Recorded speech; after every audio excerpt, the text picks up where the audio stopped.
iron workers assembled the hangar trusses, the bad weather merely a challenge to the pitching and catching skill of the riveting teams.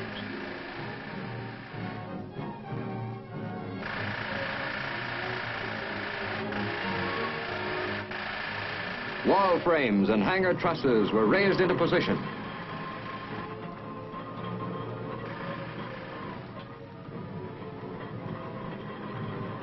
When the building shell was completed, the towering hangar doors were added. Each one weighed 230 tons. Each ponderous section had to be firmly fitted in its tracks. This was the encouraging sight that greeted an inspection party headed by Secretary of the Air Force Thomas Finletter when he visited Blue Jay on August 30th. Less than 2 months were left, but building was ahead of schedule. Dozens of barracks had sprouted from Thule's frozen soil. Each had a foundation of timber raised above a pad of earth.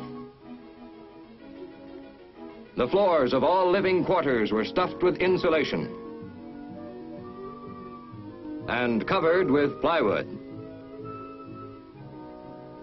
Clement's panels were the standard building material for all barracks, warehouses, and mess hall. Joints between the panels were sealed against the cold with a caulking agent known as mastic. As each panel went into position, it was secured to the wooden building frame with lag screws.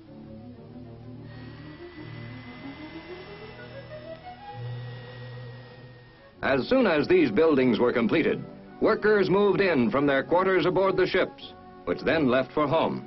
These comfortable structures would later be used by troops. The modern mess hall, like the barracks, was put to instant use by the hard-working construction crews. While one shift was being served breakfast, the second shift on the other side of the mess hall was eating its evening meal. This careful planning for the personal needs of the men was reflected in everything from recreational facilities to church services. This close attention to morale paid off in the fantastic speed of construction.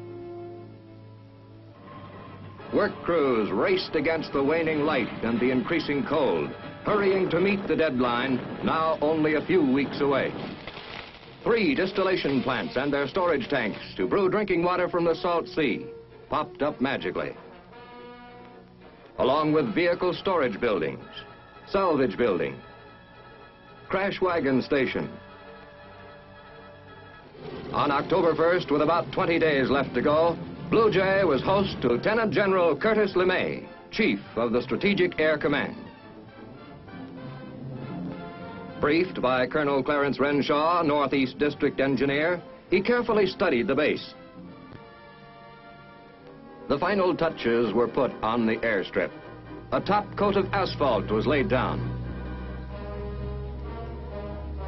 The control tower rose to the sky.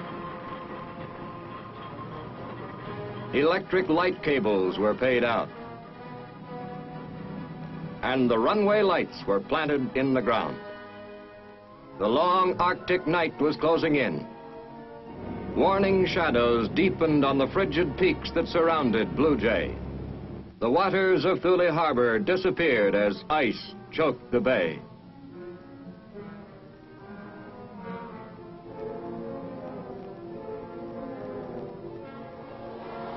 Snow and sleet storms lashed the job site. The Arctic winter had arrived, but the deadline had been met. The greatest engineering operation ever undertaken in the far north had been rushed to successful completion. At the first break in the winter weather, the work crews checked out for home, filled with the intense satisfaction that comes of a job well done. They had defied some of the worst climate and working conditions in the world to set an unbelievable record. In 104 days, they had built a giant runway capable of serving our heaviest bombers. Blue Jay was operational. It is almost a year later now, and Blue Jay has had the benefit of another construction season to bring it up to top fighting trim. Blue Jay will be kept ready for action as long as the threat that drove us to build it exists. We cannot read the minds of those dark and shadowy figures who brood on war and conquest. But perhaps the thought of this colossal airbase has caused them to falter in their plans for aggression. Perhaps they have read a different kind of warning in the miracle of Blue Jay, the warning that there is nothing, absolutely nothing, impossible to American resourcefulness, hard work, and plain guts. That there is no problem or enemy, nature or man-made, that this country cannot defeat in its stern resolve to protect its freedom. Blue Jay is a great example of what this country can do when the chips are down.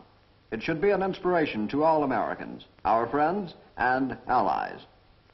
Now, speaking from Washington, here is the Chief of the Army Engineers, Major General Samuel D. Sturgis, Jr. The picture that you have just witnessed, Operation Blue Jay, is typical of the construction task being performed throughout the world today by the Corps of Engineers of the United States Army and the construction industry of the United States.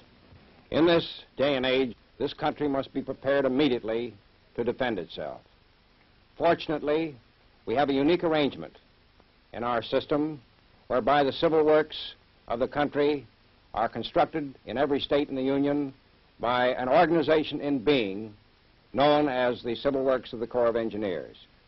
It was this organization that stepped into the gap in the construction of the Thulé Air Base and planned and directed the remarkable achievement that you have just witnessed.